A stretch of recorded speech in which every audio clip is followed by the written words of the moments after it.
Morning guys. তো কেনেকৈ আছে আপোনালোকে? আশা কৰোঁ আপোনালোকে ভালে থাকিব। এতিয়া আমি আহিছোঁ চাবুৱা বুলি কোৱা হয়। এতিয়া আমি চাবুৱা ষ্টেচনত আহিছোঁ পেহী ঘৰলৈ, মানে অঞ্জিতাৰ পেহী ঘৰলৈ এতিয়া আমি আহিছিলোঁ। এতিয়া আমি ৰৈ আছোঁ। এইকেইটা পোৱালিবোৰ আপোনালোকে চাইছে, এইকেইটা বহি আছে, এইকেইটা অকণমান খেলি আছে। তাকে এতিয়া আপোনালোকক দেখাব পাৰিম, আপোনালোকে চাব। এতিয়া আপোনালোক বহুত ভিতৰত আছে, আমি বহুত ভিতৰলৈ সোমাই পেলাই আহিলোঁ। এতিয়া আপোনালোকে চাব পাৰে। আমি এনেই এতিয়া অকণমান ওলাই যাম বুলি ভাবি আছোঁ, কিন্তু খানা চানা খাই আৰু ওলাই যাম।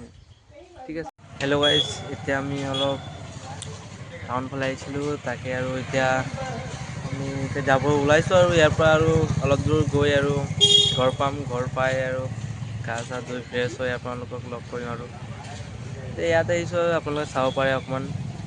এইটো চাবুৱা বুলি কোৱা হয়, আপোনালোকে চাব পাৰে। ইয়াত মই ক'ম বাৰু, এতিয়া পিছফালে আগফালে কি কি আছে চাব পাৰি আপোনালোকে।